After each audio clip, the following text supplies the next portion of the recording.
This episode of On the Line is presented to you by Living.fit, your one stop for all your fitness needs. Make sure you go download the app Living.fit today. Now here's the show.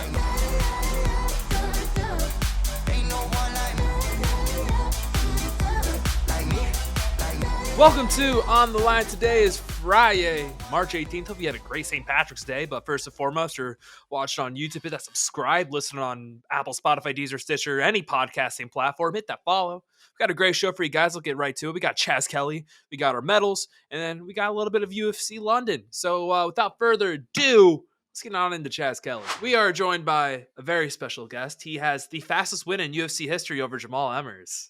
It is Skelly. Chaz, my man, true. what's up? It is true. It is true. Oh, what's up, man? How you doing? I'm doing great. So I gotta ask. Do we have the roof yet for Paul Felder? No, I haven't gotten a hold of him yet. He's been like on every show, you know. Yeah, pretty much, yeah.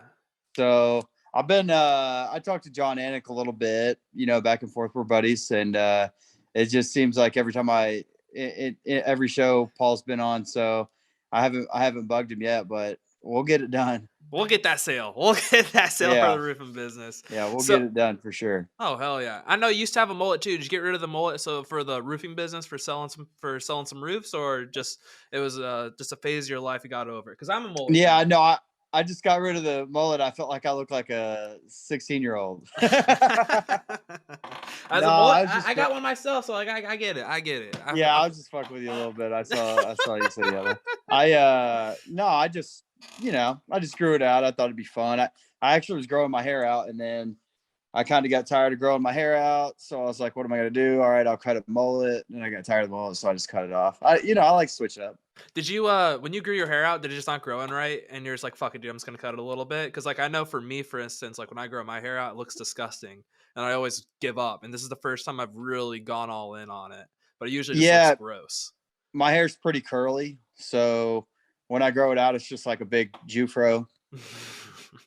So it usually doesn't lay down flat or anything. It just froze out. So I just, it gets difficult to deal with because I always just look like I look homeless, basically. See, that's how mine looks too. Usually, that's how mine usually. Because it's even though mine's straight, it like poofs. It's like really frizzy, if you want to say it like that. Yeah, it looks gross. That's kind of how mine is. Yeah, it looks kind of gross. So let's talk about that last fight, which may be your retirement fight. Maybe, who knows? Could get pulled out for something. But I want to ask. So I know you're one of the most underappreciated guys in terms of like your knowledge of the game. Did you always kind of figure you were going to finish him with something up the middle? Yeah. Well, I mean, I did. I figured I was going to finish him with strikes. I mean, I told people even before, I said, hey, I bet the betting odds on TKO are going to be pretty high, pretty good odds. So I'd bet on TKO if I were a betting man, which I am. But yeah, I figured I'd finish him eventually. My game plan, pretty much worked out exactly the way the fight went. So my plan was to just kind of get him wore out a little bit in the first. He's coming up from 135. I knew he put on some muscle. I figured he'd get tired.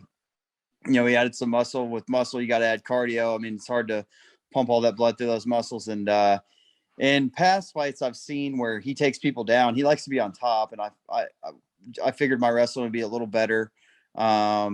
But even if he took me down, my game plan was just to continue the motion, never settle on bottom, just not let him settle on top and make him work. I didn't care if I won or lost the first round. I just wanted to make him work and gas out his arms a little bit, tax his body a little bit, and then come out in the second and kind of look for the finish. And that's pretty much how it worked out, except for when in the first he was pushing me against the cage. I kind of realized that he was exerting kind of a lot more energy than I thought. He wasn't as strong as I thought he would be, being kind of muscled up. And I could kind of feel him really squeezing a lot and pushing a lot to keep me on the cage when I wasn't doing much. I was just kind of kneeing him to the liver. I got a few solid knees in there, and I kind of felt his gas starting to wilt a little bit, especially on top. When I was on top, he didn't even make too many efforts to get up, and I just kind of held him. I didn't really do all that much. I just punched him to the body and held him a little bit.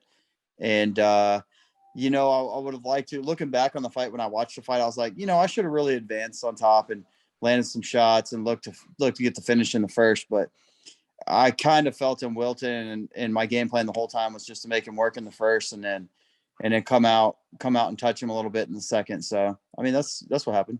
Kind of worked flawlessly. You should have told people to take it in the second instead of told them to take TKO. Should be like, hey, take him in the second round. I'm going to wilt him for a round, and then I'll take care of business. Yeah, I thought the under. I didn't look at the odds like the prop bets, but I thought people betting on me straight up. Well, I was probably like -200, something like that. Yeah, it wasn't. A lot It of wasn't people, ideal. I figured. Yeah. Yeah, I figured some people weren't going to take that. I'd kind of been inactive, and our records were pretty similar.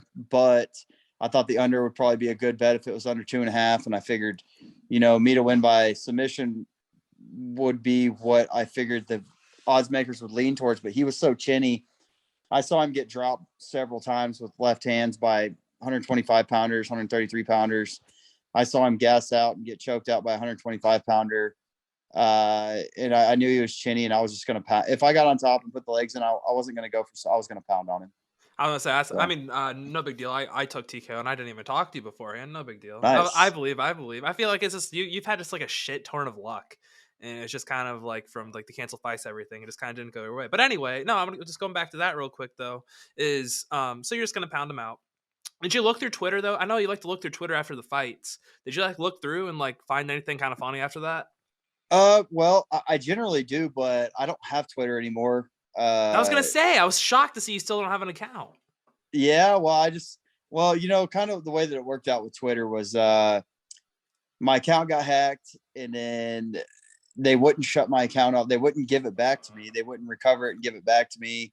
And it took them forever to shut it off. So this guy was just selling PlayStations and Xboxes on my account, I guess. And then Twitter's kind of negative anyways. Oh, so yes. It is very I don't negative. care. I'm not talking about towards me. I actually think it's funny. Like when I like to go through and see what people say about me. I think it's kind of more comical than anything. I enjoy it, actually. I like looking at it and laughing because I don't take anything too seriously. I don't get my feelings hurt or anything like that. And it's just, man, it was kind of nice when I was away from Twitter. I was like, there's a lot of negativity out of my life right now. So I kind of just kept it that way.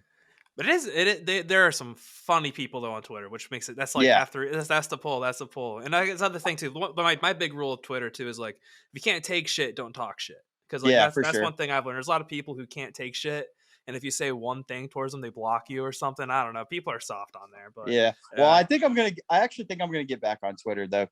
I kind of miss trolling people a little bit, and I miss talking about fights because I like talking about fights on Twitter, and so I think I'm gonna get back on there. Yeah, get back on there. Get on the screen when the fights are going on. Get the little like hashtag UFC Vegas Chess Kelly says something. Not selling PlayStations anymore. Yeah. All that.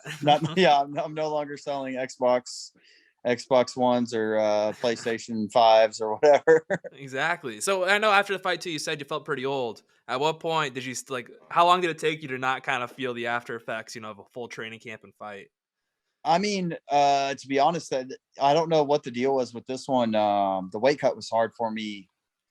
I've had hard weight cuts in the past, a lot of hard weight cuts in the past, but this one in particular, my insides kind of felt like they were boiling as I was cutting weight there. So it was a painful one. I never stopped sweating or anything like that. So I knew I was going to make weight. It was just a matter of, just pushing through it when, it was kind of painful. So after the fight, I'm still I just got back from the orthopedic surgeon today. My left hand and my right knee are pretty messed up. So I'm still feeling the effects. I'm not gonna lie, but no, not more injuries. Yeah, I mean, it is what it is. It's I've got something else now. So it's not like the injuries aren't gonna hurt me financially or anything like that. So it's it's easier to deal with. Not like it was during those 4 years, during the pandemic and things like that. Even like before the pandemic, you had those 2 fights with who was it? Oh my god, Grant Dawson. Dawson, that's who it was. Yeah. I just kind of bad string of luck. Was there kind of a point in time throughout those 4 cancellations where you're just like, dude, I might not fight again? Like I'm just having the worst string of luck. I mean, at that point, no, I did I knew I was going to fight again. I Just did not know I sure was going to when. fight again. It was when will I fight? And then at the point where it really kind of got to me was when I had to pull out of the Mike Trizano fight. I really wanted that fight, and I had to pull out of it. And at that point, I was like, all right, you got to really look at this and say, like, are you gonna continue this because of just the bad luck, the strength with Emmers and Dawson. And I actually had to pull out of one of my fights with Jordan Griffin. I pulled a hamstring, and then I ended up fighting him like 8 weeks later or something. After I got it healed up, and then, but that camp was even shit because, I had a great camp going. I felt great. Pulled my hamstring, had to rehab it. Signed the fight for like 8 weeks later, and so it was basically like when my hamstring was healthy, I just fought. Yeah, So exactly. You had like no time to actually train. It was just all rehab. yeah, I mean, I stayed in as good a shape as I could, with a pulled hamstring, but this is just one of those things. No, But it yeah, really so is.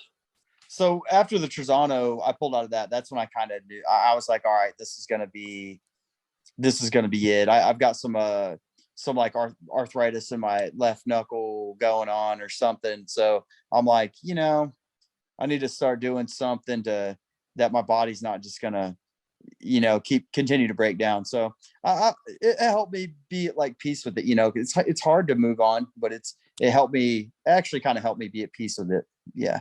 Yeah, you can also it's a walk off KO. You can say it Yeah. like that exactly, and you also say you haven't lost since 2017, so you're on a 5 years no losses. No one has to know about the postponements or anything. Yeah. Yeah. You Right. can go out there and say that you're like the hottest contender in the featherweight division. No one's talking about the dark That's horse right. hasn't That's lost in right. 5 years. Yeah, me and Arnold Allen. It's just he's fought 15 times more than I have in that time period. Nah, he doesn't count. He doesn't count.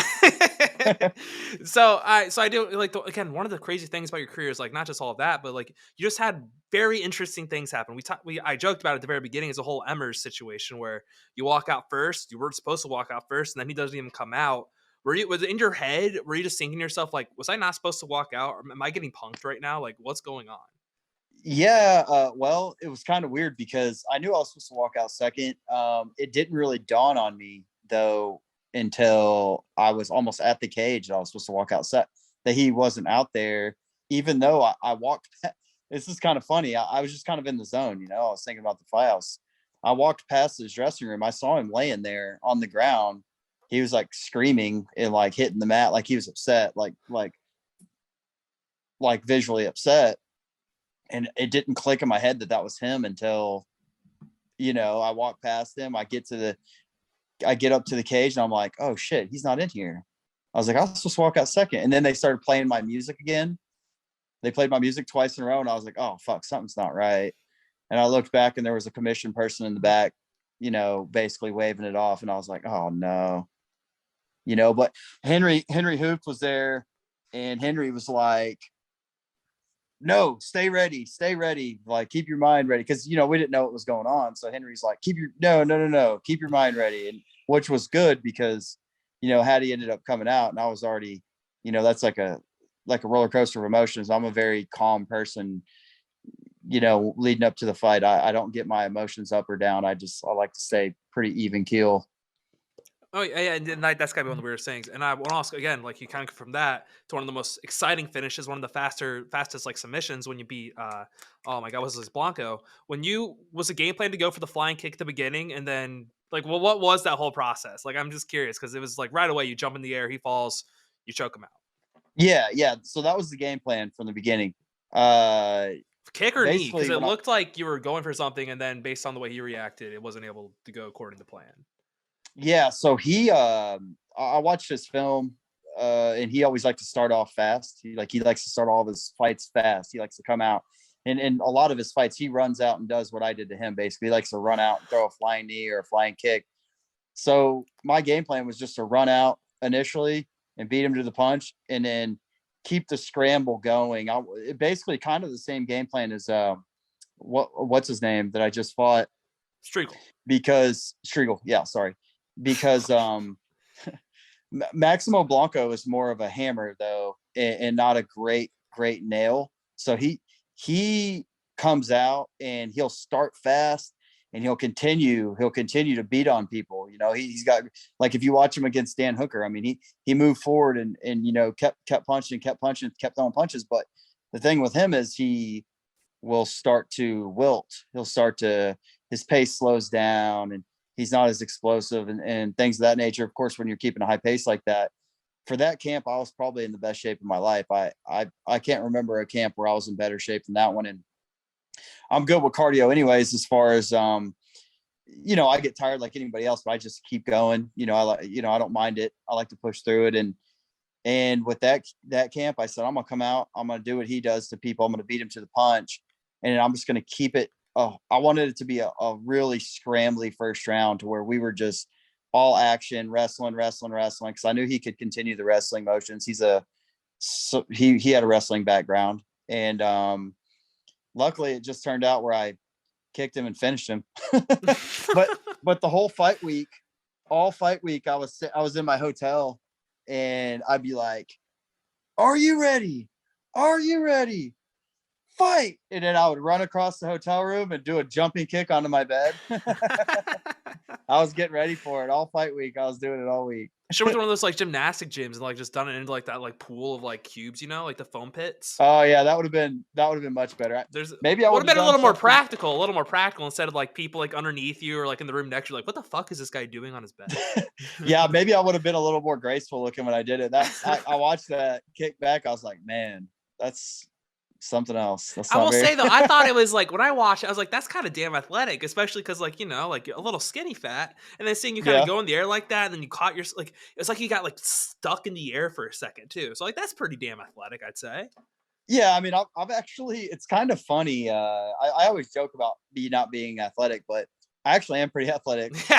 Like honestly, I am. I mean, I've always been a good scrambler. You know, I'm quick, and I've always been a good scrambler, and I mean, I got pretty good hops, you know, so I was up there for sure. Okay. So I have a couple more questions. We're gonna move on to my intern. I'll explain that whole thing here in a second. That's why he hasn't talked. But first thing is, how in the fuck did you get Tommy John like injury? How'd you get surgery? Like, what did you do since you're not a baseball player to have to get Tommy John surgery?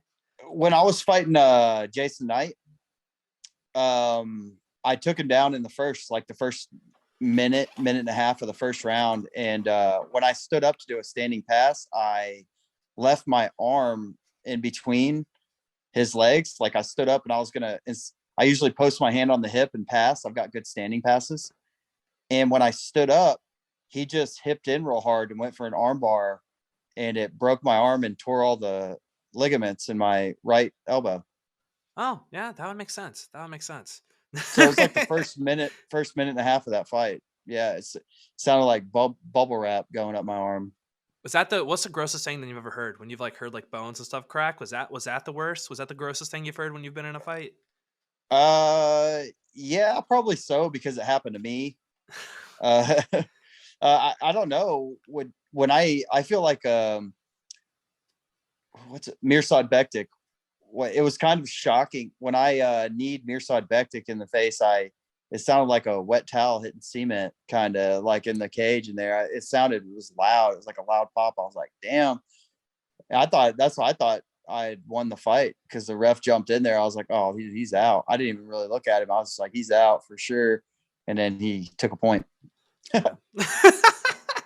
So what are the odds? You're like, I won the fight. Nope. Point deduction. Yeah. So a couple last things again, as I said. Is it true? I heard this through the rumor mill that you don't respect people who don't cuss. Oh, yeah.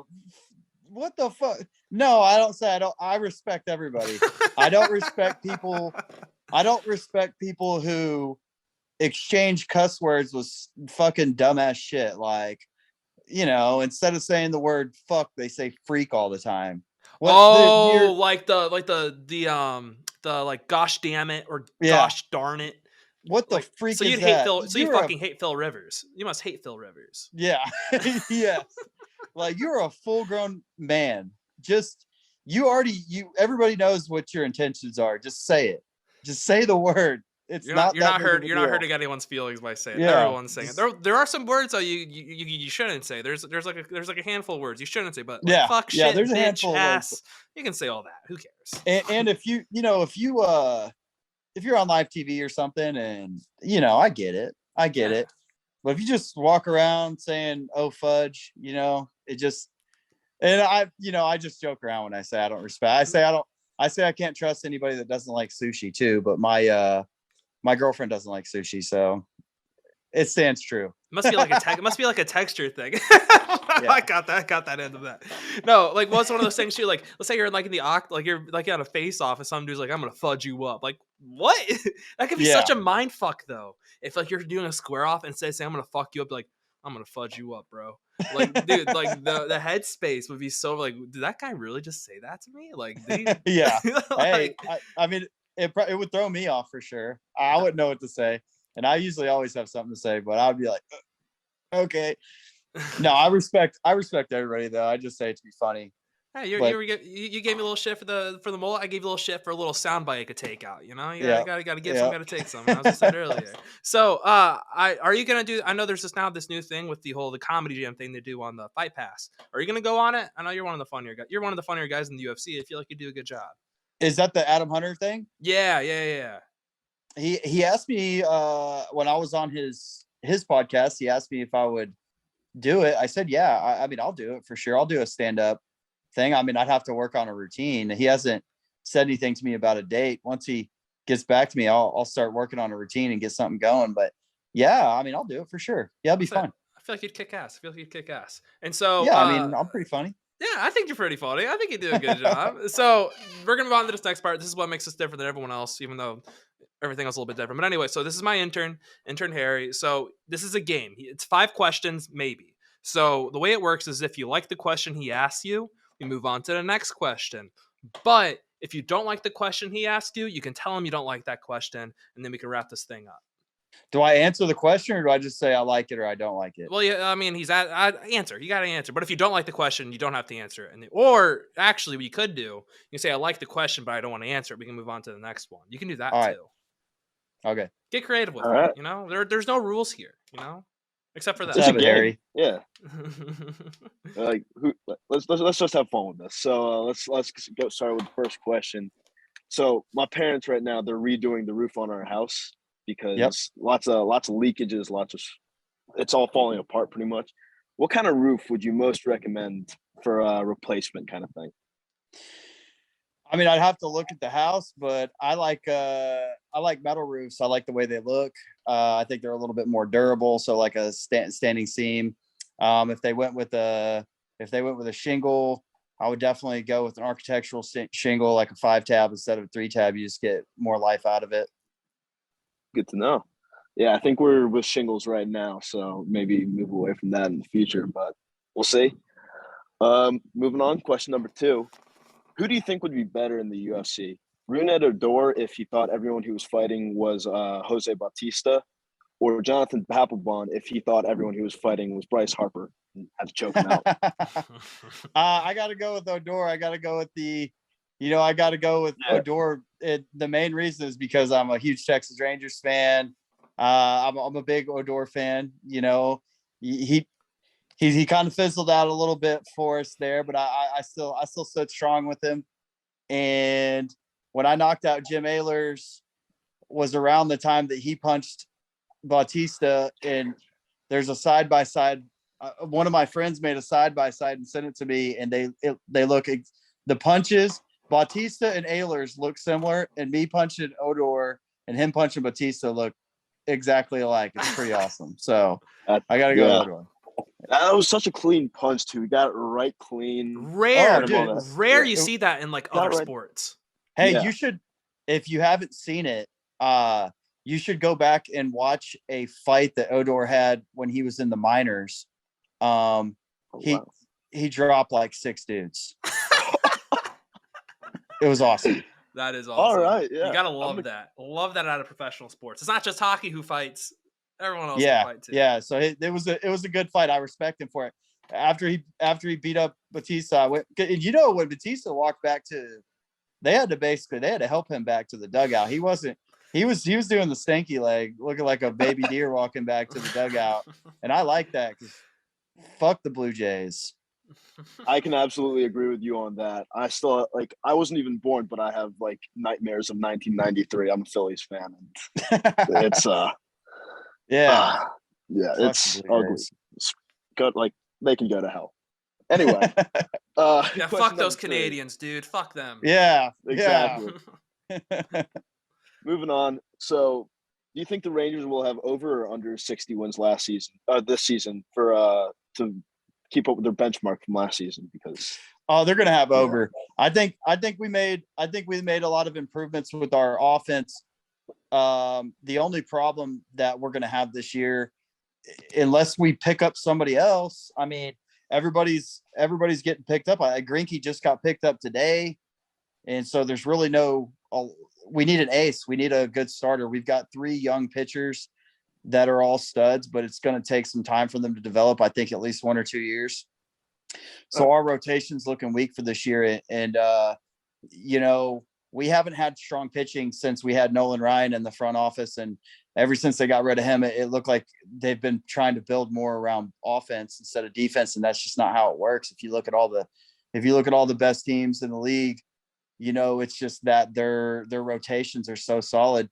I think the Dodgers would have had a pretty easy time of it this year if they didn't have problems in their rotation, with guys going out for various reasons. And if you look at the top teams, they all just have such good, solid rotations that they're hard to beat. And we just don't have that. But what we do have is we're building with young guys in our rotation, and we've got better bats this year. We're spending money, which is a good thing. We haven't spent money. The Rangers haven't spent money on anybody in the last, I can't even remember. It was getting frustrating. They were like the Cowboys in the off season. So, at least we're spending money now. Yeah. Who did Greinke get picked up by? I completely missed that today. Is it the Royals? Maybe no. The Royals have been making moves. They made some moves today, so that may. Hold on, I can tell you in 1 sec. Give me 1 sec. Yeah. It was I just texted the Royals. Yeah, it was Royals. Yeah. Okay. I'd like to see them rebuild. They're they just got that World Series in 2015. So total crap sense, but it's kind of crazy because I thought the A's weren't looking too bad. I mean, they got a lot of solid players, but they had a fire sale, man. They got rid of everybody. I was not expecting that at all. Moneyball. Always trust. Always trust in Moneyball. Man, I think we were going after Olsen, and I guess it just didn't work out. But I thought we were going to get Olsen, and I think we were talking about getting Suzuki, and I think the Cubs got him. So we were talking about getting Freeman, and he's still up in the air. So I think the Rangers are still trying to make one big move. And unfortunately, I don't think it's going to be with pitching, which sucks. But I think we're relying a lot on our young guys. Yeah. Let them grow. Let them develop. This season, and then get your pitching next season, and then get back to where you should be. Just trust the process kind of thing. Yeah. But I do believe we're going to have a better season. So to answer your question, over 60 games. Yeah, for sure. I think we're going to, I think we're looking at being a 500 team. That's all you can ask for after a season like last year. Yeah. Like close to 500 at least. I mean, just last year it was hard. It's hard to do worse than last year. It's harder to do worse than last year. You can't, I mean, it's very hard. It was so hard to watch. I mean, the Rangers have been on a steady decline. And it's been tough sledding, tough to watch. So I'm excited that we are at least trying to rebuild, spending some money, getting some solid players out there on the field. And I think things are going to look pretty good. I like the direction we're going. Maybe bring Cliff Lee back to do some scouting to pick up some pitchers or something. Maybe so. I don't know. Obviously I don't pay too much attention to the minors, which I probably should pay a little more attention to the top prospects. I usually have my eye on, but I don't pay too much attention. obviously we haven't been doing too bad, shuffling people around in the minors and making good young picks, because we do have 3 pitchers that are going to be solid. I'm kind of drawing a blank right now, but we got the Vanderbilt with the kid from Vanderbilt. Oh yeah. And then Dunning, and then Lightus Dunning, and I don't know, but I know we have 3, and I think they're all going to be solid. So, all right, cool. So moving on to question number 4. This one's going to be centered on wrestling. I used to wrestle in high school, and I can tell you right now, I have some bad memories of the cutting weight. So my question to you is, what was the worst cutting weight memory you have from your time doing high school wrestling? During high school wrestling? Yeah. Man, in high school, I did cut weight. I cut weight a lot one year. It was my sophomore year. Well, my junior year, I cut quite a bit too, but my sophomore year, I was kind of a late bloomer, and I was wrestling at 112, and I hit like a crazy growth spurt, like over Christmas. I mean, I grew like 2 inches. Dick didn't grow, but unfortunately still hasn't. But I grew like 2 inches, and I was up, like 135, something like that, trying to wrestle 112. And it got to me so bad that by the time I got to state, before we left for Austin, the state championships were in Austin. Before we left for Austin, I remember staying up all night the night before and running. I literally did. I didn't go to bed. I stayed up. I would run, take a little rest, jump rope, shadow wrestle, run with just plastics all night. And I was still so far over. And when we got to Austin, I started, I got there and immediately had a cut. And it just made me feel that I didn't think I was going to, I've never missed weight ever. And I did not think I was going to make weight. And I was only a 16-year-old kid. And I remember thinking at that point, I was like, I'm never going to cut weight again. This was awful. And then the rest of my life, I cut weight. You made a living off cutting weight. Yeah. I can remember there was this one match where like 3 of our guys were over. And the next day at practice, our coach just made us run for like 3 hours straight. And it was the worst, but yeah, I'm just happy I'm not cutting anymore, because that was easily my least favorite part about the whole experience. I loved it. I loved wrestling, but like the cutting, never again. Cutting weight takes all the fun out of everything. I mean, it takes all the fun out of fighting. It took all the fun out of wrestling. It's miserable. But I think people are getting a more solid grasp of nutrition now, and people are starting to do things more at their natural. Some people are doing things more at their natural weight. Some people like me are still cutting a ton, but at least now I have more of a grasp of nutrition, and I come down throughout the camp, and then I cut the water weight at the end, in a better way. This camp was hard, but I do it in a better way now. And I think people have more of a grasp of nutrition, which is good. That's definitely a good thing. It prevents people from like getting stomach ulcers, having that. Yeah, for sure. All that fun stuff. All right. But question number 5, last one here. So everyone has their own favorite takedown in wrestling, but what's your least favorite takedown and the one you avoid to use at all costs? My least favorite takedown. Well, I will tell you now, I don't understand. This is something that I don't understand, and I'll never understand. A head and arm throw, like a headlock, head and arm throw. Yeah. The one thing I don't understand, and I'm not trying to bash anybody. I'm not trying to say anything negative. I love all the athletes who are out there, and they put their life and their heart on the line. But why do female fighters only like throw head and arms so much? I don't understand why. I don't know. That's so crazy. That's so accurate. Because if you watch a lot of female wrestlers and female fighters, and you watch them train, they are very technical. A lot of the girls are more technical than the guys, as far as like the things that they're doing, the way that they drill and train. and they look really, really solid. They'll be out there shooting a high crotch, running the pipe, looking really good, sitting somebody on their butt. They'll shoot a double leg, blast through it. And then,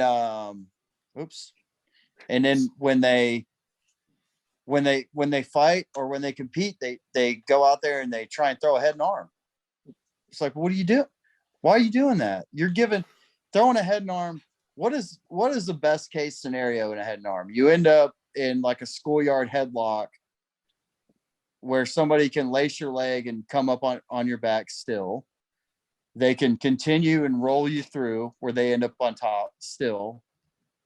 So best case scenario is you throw it and then you're on top with your back turned to them on their chest. Then you got to kind of wiggle and it turns into a scramble to maintain position.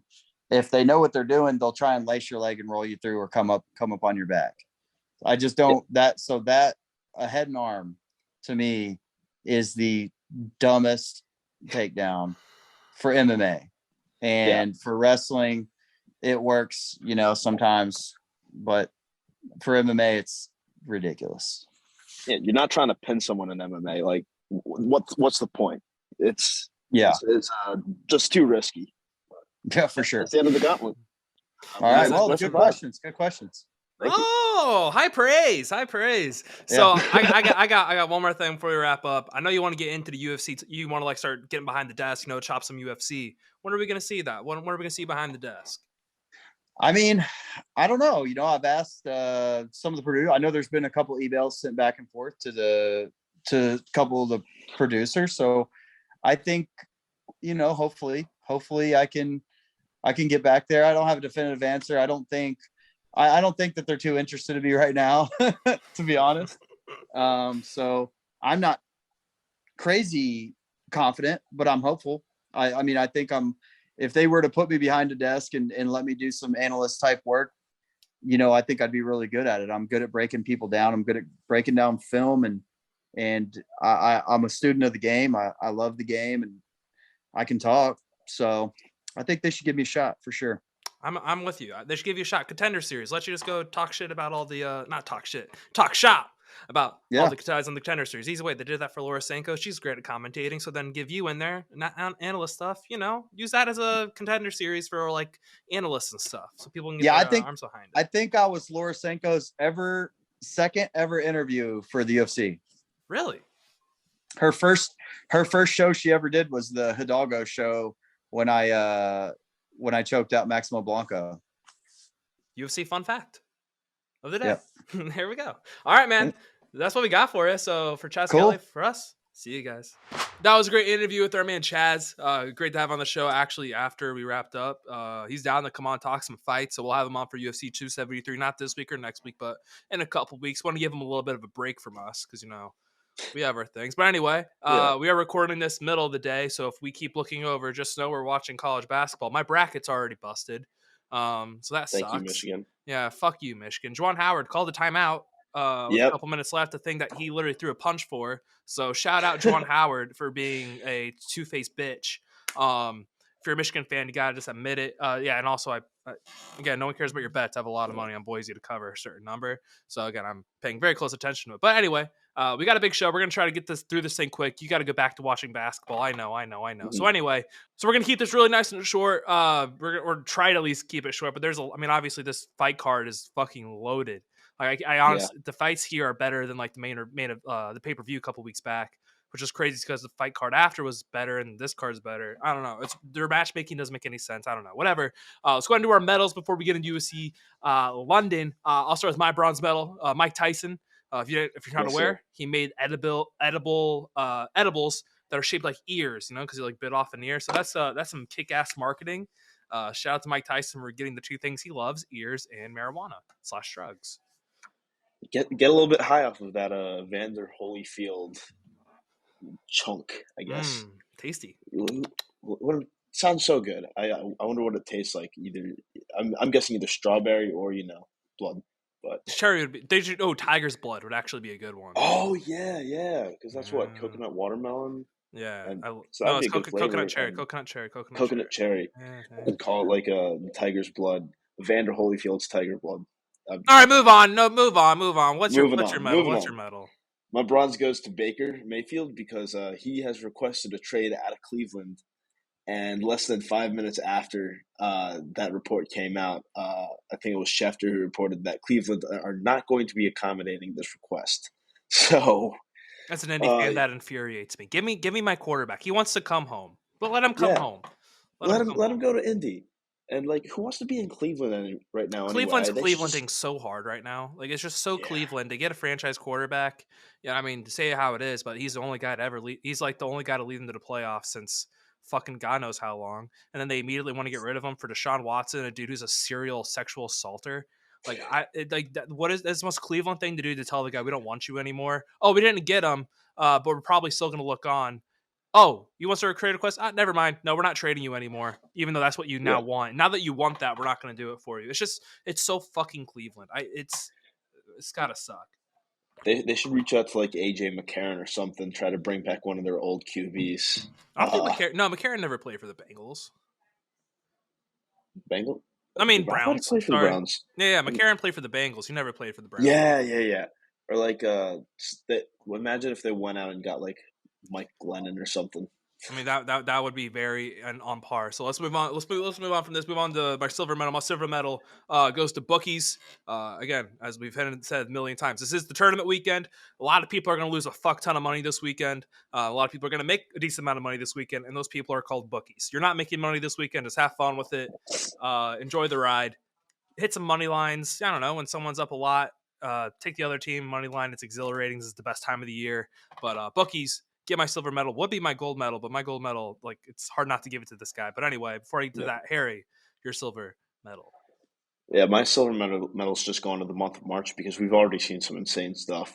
First Indiana win in the tournament since 2016, a buzzer beater last night to knock out Rutgers, an upset already with Michigan. Double overtime. Colorado State. Double overtime. Yeah, it's a double overtime. Yeah. Like, March is here. It's March.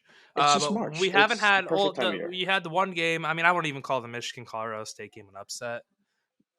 Bracket-wise upset. Bracket-wise, it's an upset, but it was kind of uneventful at the end of it. We haven't had really a really contested like game go to the wire yet. It looks like Richmond, Iowa is on pace to do that. Boise, Memphis had promise, is not going to. But anyway, yeah, March is the Wright State Bryant game last night was fun as hell too.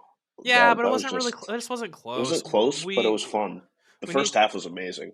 Oh, the same. Okay, take it back. South Dakota Providence was kind of close. But anyway, let's move on to Harry. Go ahead and give me your gold medal too, as well. Yeah, so my gold medal is going to baseball haters right now because they got even more fire to hate baseball with today after Freddie Freeman has officially signed with the LA Dodgers and is heading home.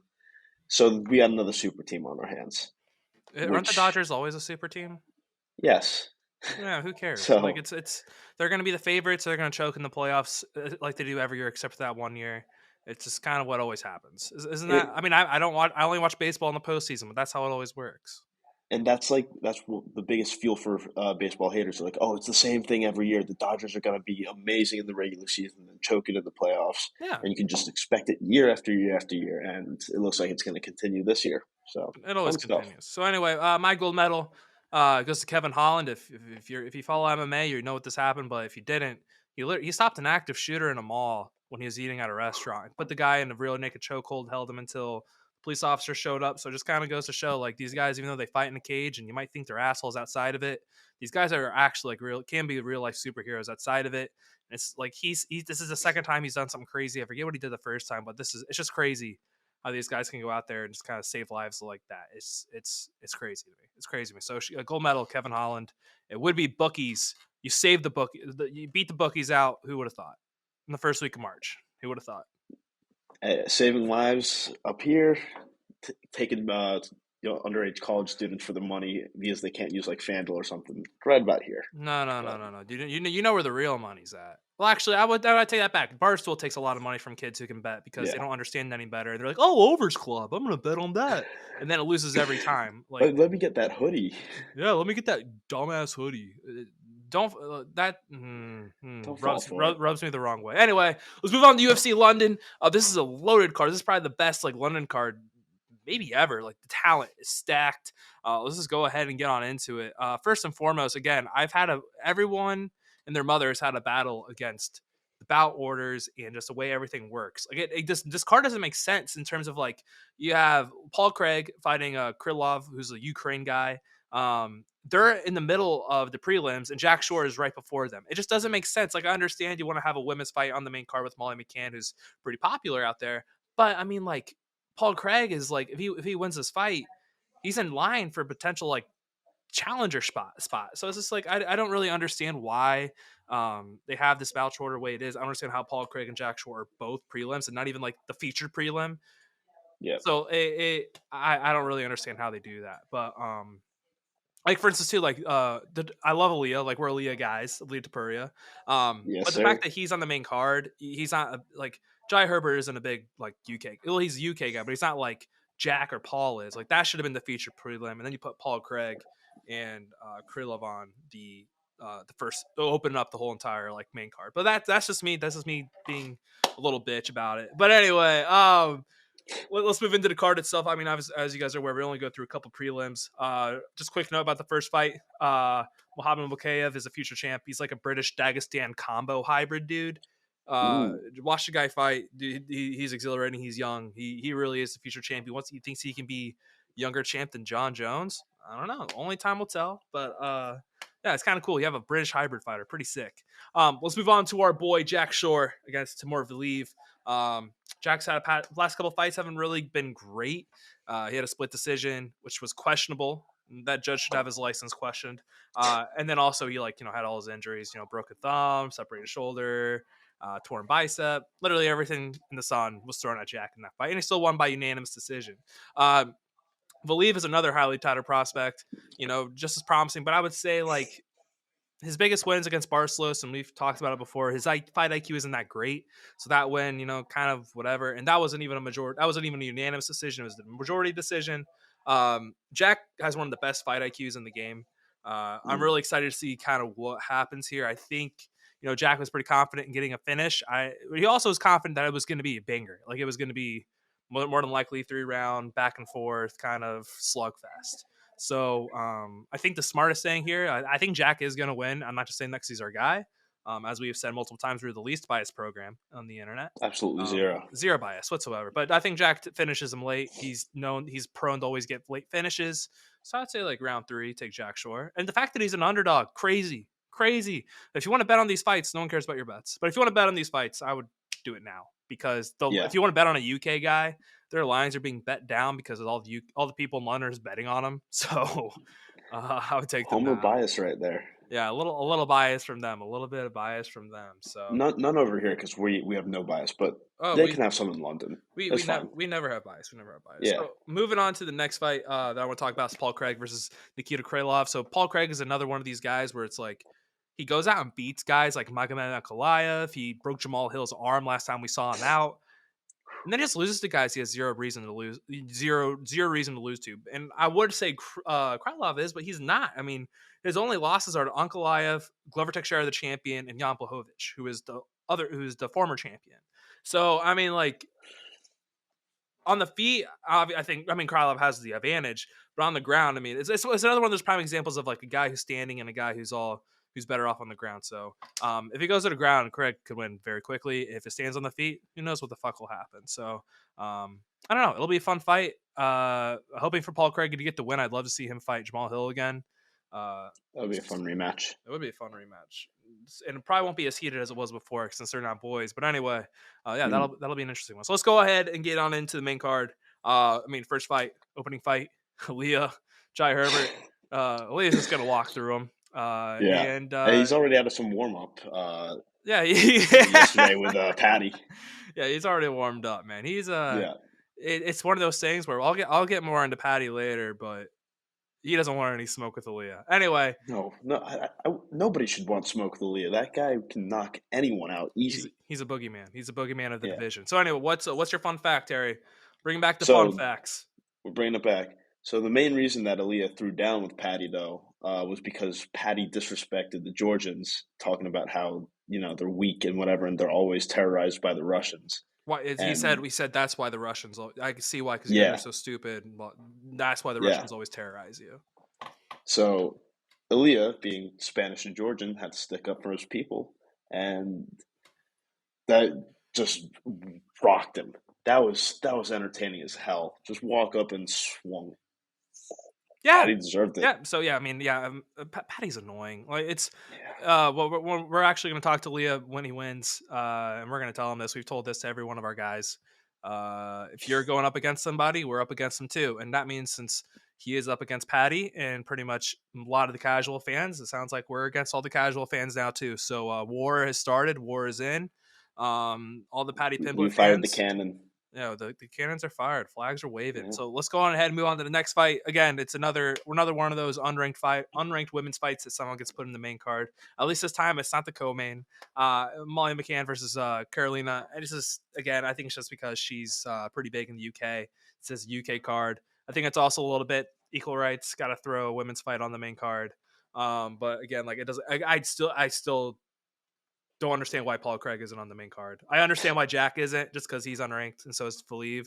But like Paul Craig and Krylov, like that's a big fight for the light heavyweight division. But anyway, that's all I got. I don't know. I don't have any thoughts on the women's fight. I mean, again, the only thing we ever ask out of these, just give me a finish. Just give me a nice little finish, and we'll be happy. Yep. So next fight, Gunnar Nelson, living legend. Oh wait, fuck! Before we move on, fun fact. Yeah, so Molly McCann is actually perfectly suited for an MMA fighter since she's an Everton fan, so she's used to a lot of pain. I mean, that's not a lot of physical pain, but a lot of emotional pain. So she's used to just getting a beat down. Everton have not been good. Half the fight is mental. At all. I mean, half the fight is mental. When you're cutting weight, half the fight is mental, of like getting through that weight cut. So hey, sticking with those toffees, she's proved that she's mentally tough and that can stick with the fight. So that's talking soccer. So yeah, as we said, Gunnar Nelson. That's talking soccer. Juan Soto. Again, Gunnar hasn't fought in a while, which I'm pretty sure is your fun fact. We haven't seen First Gunnar one fight since in a while. inking a new deal. Yeah. So it'll be interesting to see how he looks out there in the cage. But they put him up against a guy who Nelson should win. Should beat. Gunnar should beat him. Gunnar's a fun fighter. But again, we haven't seen him in a while. So I mean, the odds are very lopsided. But I think it might be a little bit closer just purely off the fact that he might have a little ring rust, might lose round 1 and then have to win rounds 2 and 3. I don't know. We'll see. It'll be fun. It'll be nice to see a living legend back in the octagon. And let's move on. Let's move on to the fight. We kind of hinted at earlier, Patty Pimblett versus Vargas. I didn't write down his first name, so I don't even want to act like I know what it is, but I know who he is. First and foremost, the UFC is very smart with what it does. I'm not going to call Vargas a can. No one in the UFC is a can, but there are guys who don't do too hot in the UFC, or maybe the moment's too big or things like that. And I mean, Vargas has one win in the UFC. He's like 1-3. And it kind of seems like the UFC is trying to build up Patty by giving them guys that are pretty beatable, which is kind of what they did with Sean O'Malley.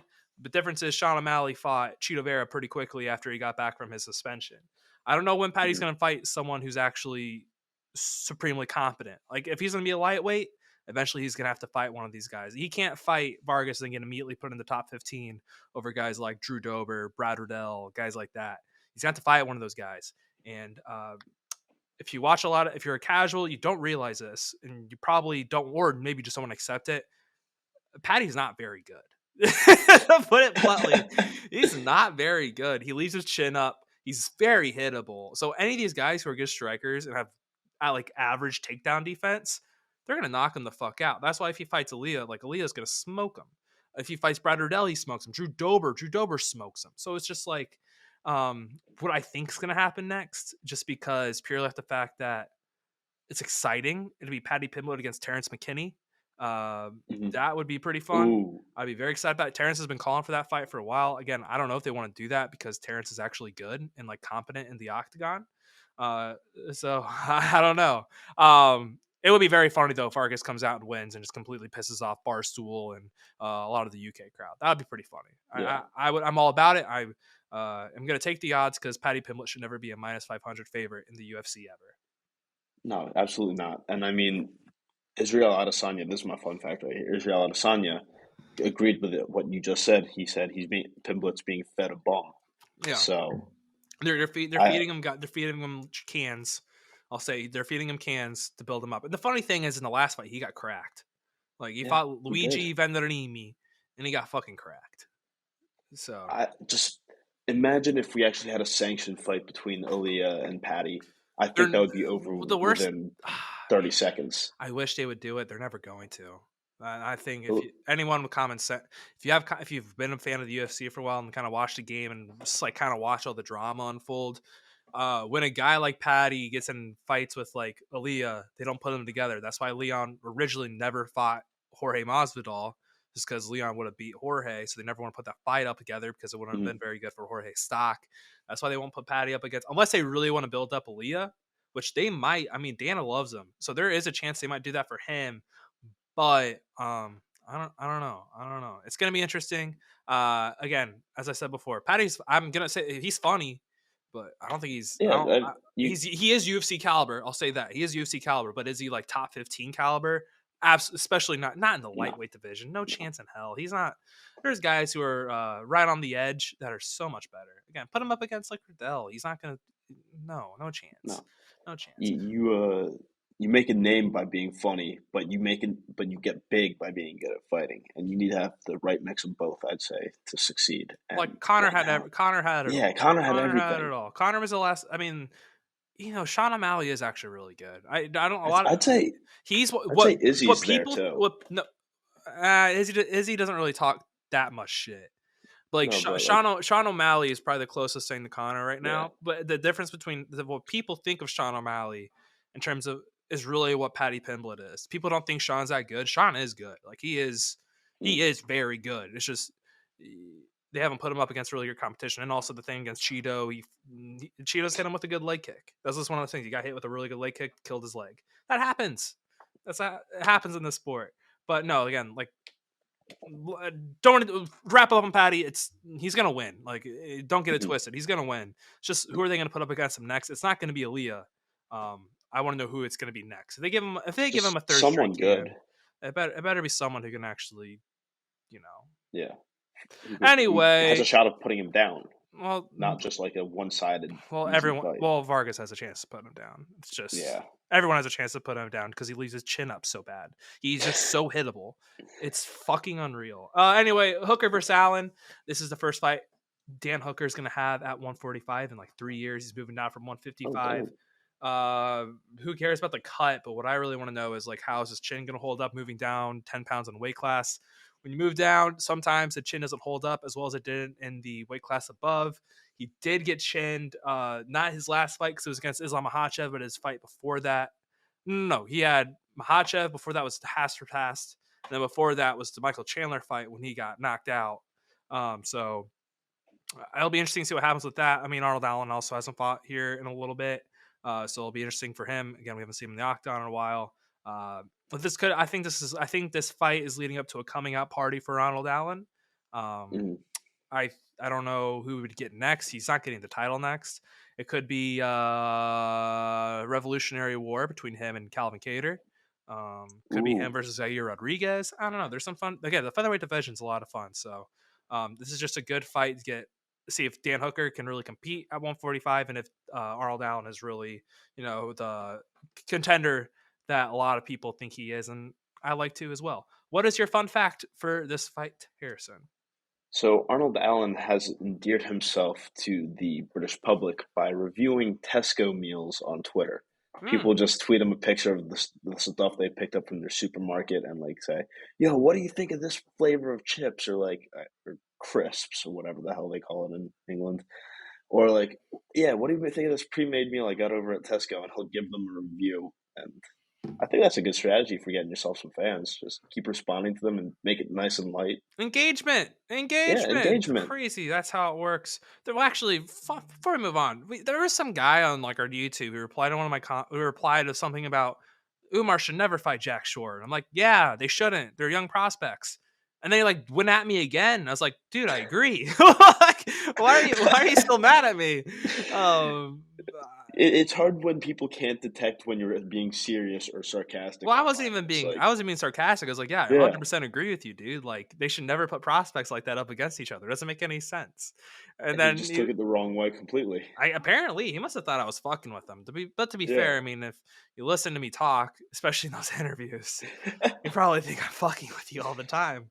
So let's just go ahead and move on to the main event. Tom Aspinall versus Volkov.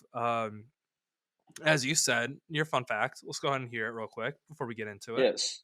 So Volkov almost didn't even make it to London in time for the fight because of the ongoing issues between Ukraine and Russia, making it hard for him to travel from his home to get to London. Uh, so we could have had a fight night without a main event or Well, the main well, event. they had a backup fighter there just in case. But this big Okay. dumb bitch Volkov like had an opportunity to come over from Russia and he wouldn't take it. He's like, nah, I'm gonna stay here for another couple weeks and then come over.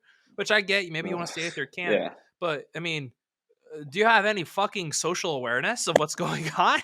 There's a Yeah. chance he probably could not have got out of there, but luckily Dana is in with the Russian elite. They probably found a way to get him out of there. So anyway, the actual fight itself, um, this is the nice way to put it is I think of Volkov as kind of like a heavyweight, like gatekeeper in terms of like becoming a contender. Cyril Gahn Hmm. went through him, Derek Lewis went through him, and now Aspinall gets an opportunity to go through him. I'm very excited to see how Aspinall looks through 5 rounds. You might not like hearing this, but I think this fight will go above. It'll go beyond a round, 2 round, 3 rounds. I think it goes to. I think it might be able to go to distance, and I'm really excited to see Aspinall's gas tank. I mean, he's quick, fast. He's one of these like hybrid heavyweights that we've been seeing, like him, Cyril Gahn, guys like that. Hmm. Oh, breaking news, real quick. Breaking news. Eagles released Fletcher Cox. No way. Yeah, Oh man. I thought you'd want to hear That that. sucks. That's literally the only reason I stopped because I thought you want to hear that. I Man, know. well, thank you, Fletch. That's damn it. Oh, that's one of my favorites. I know. I like them too. All right, let's we're wrapping this thing up. We're almost Yeah. done. Yeah. No, you're fine. I stopped the thing to tell you. Yeah. But yeah, I'm very excited to see Aspinall though in a 5-round main event. I like Aspinall a lot. I think he's like one of those guys where you watch, like, you know how when you watch UFC, there's some guys that like seem fake, and there's some guys who seem like genuinely good dudes. Aspinall's one of Mhm. those guys that just seems like a genuinely good dude. Like I like him a lot. I want him to be good. I want him to continue to get better and contend. I don't want to see him get nuked by Ngannou, but I'd love to see him fight like a Cyril Gahn, things like that. But what sucks is everyone in the heavyweight division will have to go up against the nuke that is Francis Ngannou. Maybe if we're It's lucky, just so hard to beat Ngannou. yeah, especially now that he's able to like wrestle. Like, dude, like, Yeah. yeah, this kind of sucks. But pretty much, he won't be. I don't think Ngannou's going to fight much longer, but it's going to be the future of the heavyweight the division. It's going to be Aspinall, Gahn, Greg Hardy, guys like that. So even though Greg Hardy got released, yeah, Gahn and Aspinall, they're the real. Those guys are gonna be. They're the guys that are the future of the division. So it'll be a fun fight. Again, if it goes to the ground, Aspinall kind of washes him, but with how big Volkov is and how the way he uses his length, the way he uses his reach, it'll be interesting to see how what goes down. So honestly, I'm taking Aspinall because I'm going to be a homer. To just go through just for our quick little picks because I'm just going to start doing picks. Just not giving you bets, but it's going to take picks. So Yeah. for the ones we talked about, we're taking Jack Shore, Paul Craig, Yeah. That easy. Aaliyah Tapuria by murder. Yes. Fuck it, Carolina. We're taking the Upset over we're taking the homer. we're not taking the homer there. Then we're gonna take Gunnar Nelson. I have to take Patty, Arnold Allen, and It'd be then stupid to not take Patty here. Tom Aspinall. So actually, no, I take back to Paul Craig. I'm taking Krylov. Ooh. Krylov. Only reason, Ukraine. He's fighting for Ukraine. Oh, so yeah. That he's gonna have something. He has something to fight for. yeah. So that's the show for you guys. Next week we got Jonathan Taylor on Tuesday. That's a massive interview. Yes, That was a sir. fun interview. We'll be Should've mixing been in like MVP. NFL, NBA, things like that in here. Next Friday, at least we got Brian Keller. We already did that interview. And then I'm currently trying to figure out how to space out some of these other interviews. But we got a lot of stuff coming. We got an award show coming on with Brandon Fitzgerald in the week of like no UFC fights. And so like the first week of April. So be on the lookout for that. But that's the show. Enjoy the weekend. Enjoy March Madness. That's the show.